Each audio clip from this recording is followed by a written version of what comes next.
guys, thanks for joining me today in my Kudos Kitchen. I am Renee, and today I'm going to be making for you my recipe for carrot ginger chicken stew. It's a recipe I've had on my blog, my food blog, kudoskitchenbyrenee.com, since 2014. And honestly, I've kind of thought about it ever since, so I thought I would go back, remake the recipe, probably take new photos of it, but definitely make the video of it. So I will show you what I'm using for my ingredients. Very simple. So I have rotisserie chicken. I'm not quite sure if I'm going to use 1 or 1.5. I do have 2 standing by. Well, 2 total, 1 other one standing by. And carrots, 3 to 4 diced. Some celery ribs, 3 to 4 diced. I'm going to use ginger diced. Again, diced ginger this time. Last time I used ginger paste, but I think this will work fine. This is what I found at the store this time. And then this carrot ginger bisque. Last time when I wrote the recipe in 2014, they had the big cartons of it, or the quart cartons. They didn't have that this time, so I have 2 cans of this carrot ginger bisque. So we're gonna use that. A little bit of butter, some thyme, ground thyme, and rubbed sage. And then egg noodles, yum.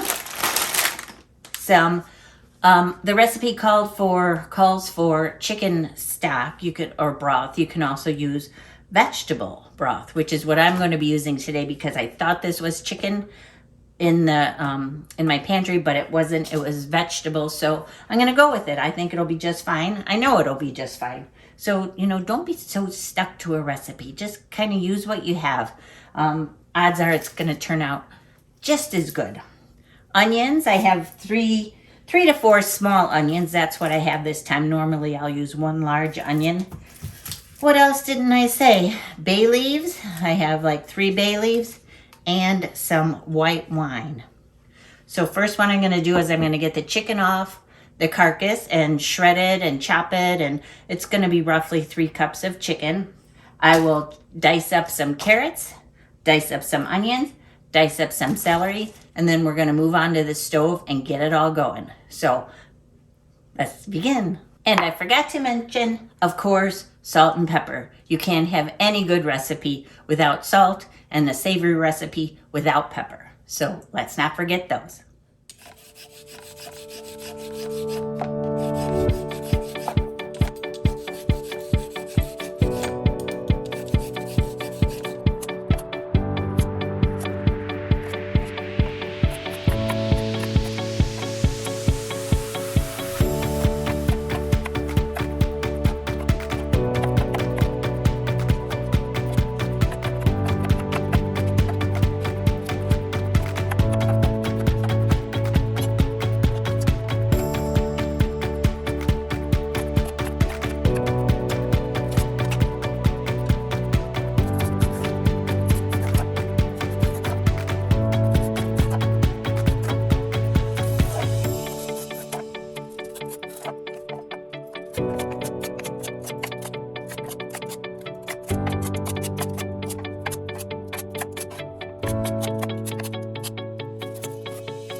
Here's the carrots, finely diced.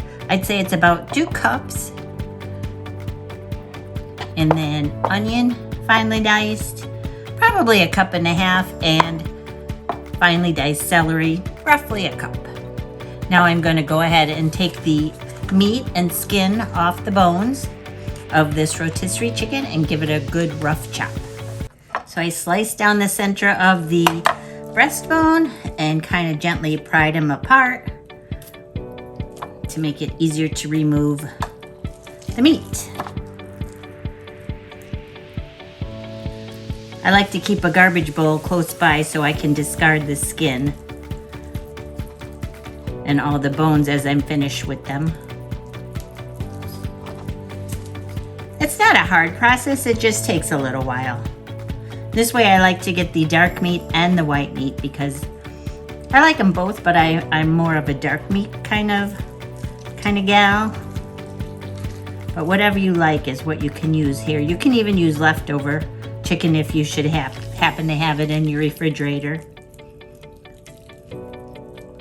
So I'm getting off some really nice meaty pieces. And as I'm doing so, my dog Penny's standing in the kitchen waiting for me to drop some. They love store-bought rotisserie chicken. Well, Penny loves just about any kind of food, to be honest, but yeah, I'll probably give her a little bit, not too much though. And she knows it, which is why she's standing here. So make sure to get all the meat off. Now, like I said, I was maybe gonna use 2 of the chickens, but probably I'll just wind up using 1 rotisserie chicken, and the second one I have I'll use for something else. Because there's always 1,000,001 uses for rotisserie chicken.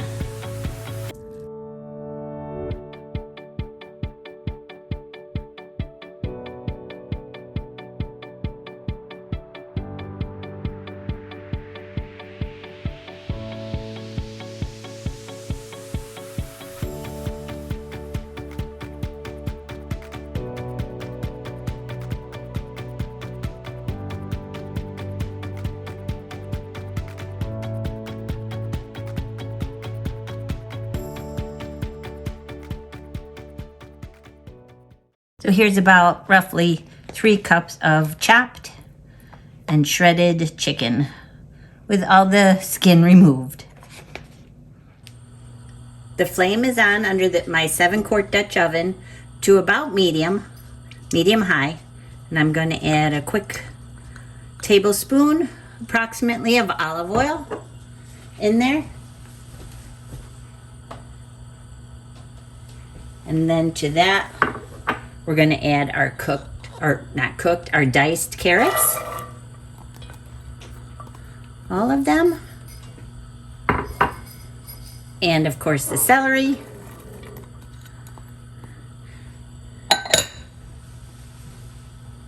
And last but not least, the onion. And we're going to let them saute in that oil for probably about 5 to 7 minutes until they start to soften and give up some of their juices, and so that the onions turn a little bit of little translucent. And then after that I will salt and pepper them. I'm going to let them go a little bit first before I add the salt and pepper. Okay, it's been about, I don't know, 5 or 7 minutes, and hopefully you can see that the onions have definitely turned a little bit translucent. Not all the way, but you can smell everything, and that's how you really know that they're ready for the next step. So what I'm going to do now is add the rubbed sage, about a teaspoon, and I'm going to rub it in my hands just to really release more flavor from it. I think I'll go with a little, one more pinch. I really like the flavor of sage. And also I'm going to add some ground thyme. Thyme leaves would be good. That's typically what I would use, but I didn't seem to have any, but I do have ground thyme, so I'm going to go ahead and just sprinkle in about between a half and 1 teaspoon. Give all that a good stir. And boy, can you really smell it now. It smells so good. Almost smells like Thanksgiving, you guys. And then I'll go ahead and add the salt and pepper.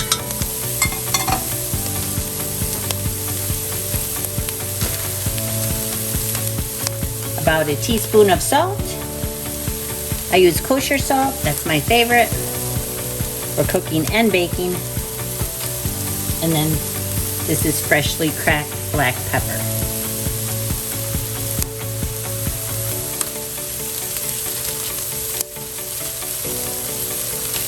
About a half a teaspoon.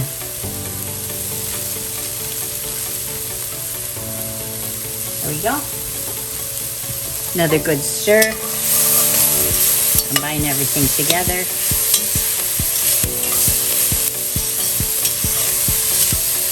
Next up, I'm going to add the bay leaves, which I will take out, I should say. I'll take the bay leaves out before serving, because they will not disintegrate or anything like that. They'll still remain whole. And people could have a problem with, you know, maybe getting one in their stew, so you don't want that. So I'm going to use 3 pretty good sized bay leaves.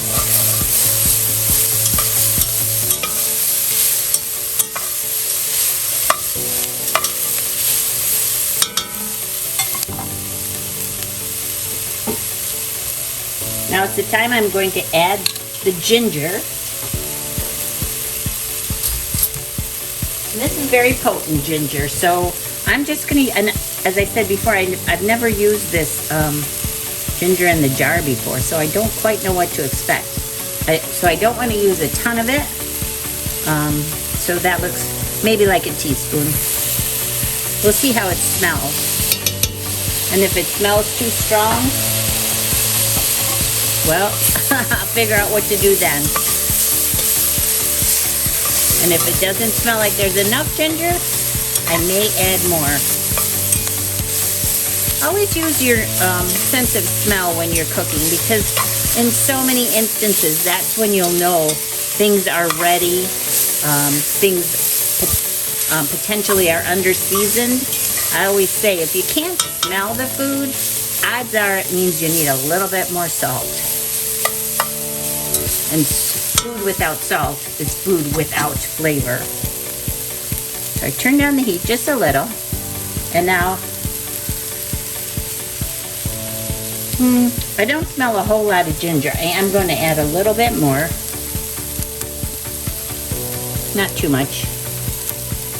Okay. And now's the time I'm also going to add about a 1/4 cup of the white wine.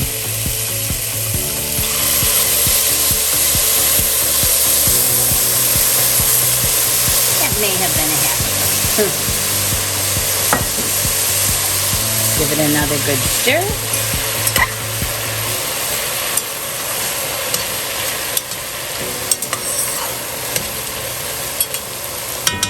Now I'm going to toss in the chicken.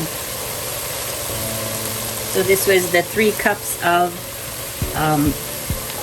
cooked, shredded, or diced chicken. And give all of that a good stir. I'm going to let these flavors marry a little bit before I continue on with the next steps. So stir them up. And they are still under a medium-low heat. Okay, this is smelling really, really good. And we are now ready to add the carrot ginger soup. So 2 cans. And 1.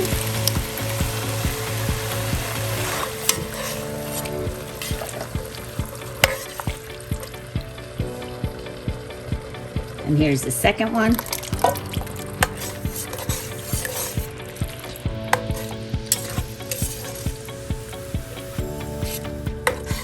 And also the vegetable broth. Because after that, after it comes to a simmer, we're going to add the egg noodles, and you need that extra liquid in order to cook the egg noodles. So this is a low sodium vegetable broth. And I'm going to start with the 2 cups, so half of this quart, and see how it looks. No, you know what? I'm going to go ahead with the entire box, because I can tell once I add all the noodles, it's going to need that extra liquid. So there we go. All in. I'm going to bring it up to a simmer. And then because also we're adding the egg noodles, and because this is low sodium, I am going to add a little bit more salt to this pot to take care of the noodles so they're not bland, and just to kind of enhance the flavor.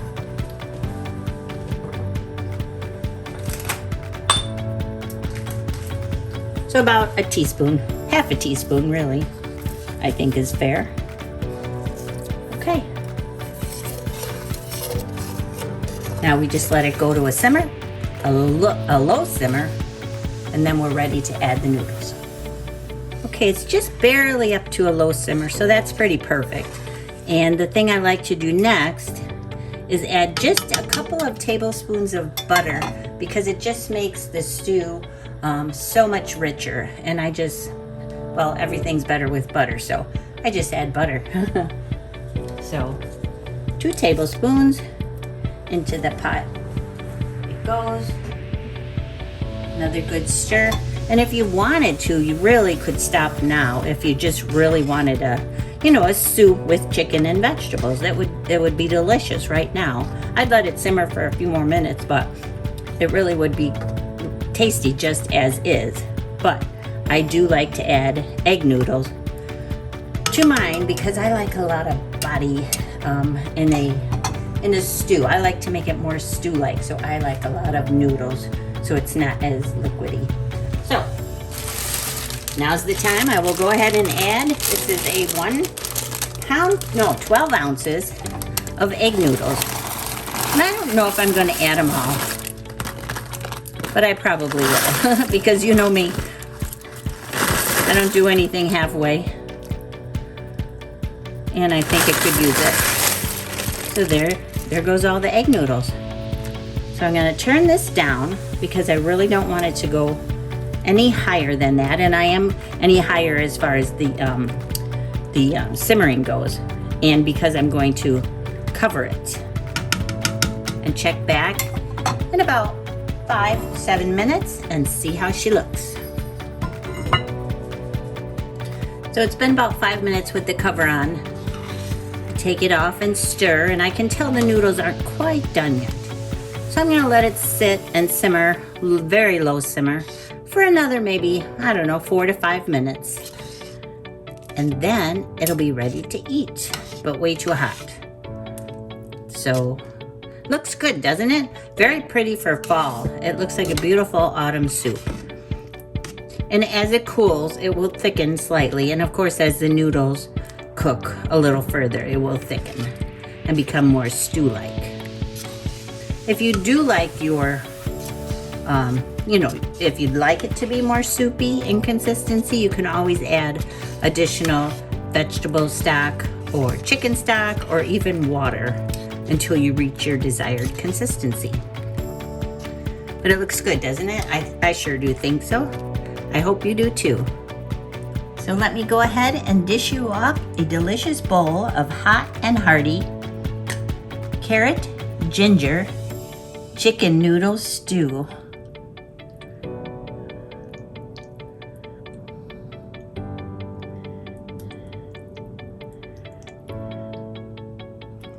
There you go. Eat up. So there you go. I hope you like this recipe and will come back and visit me again at my channel or visit my website, kudoskitchenbyrenee.com. Until we eat again, I hope you have a delicious day. Bye.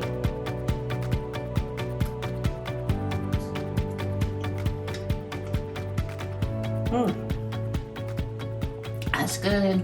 That's good.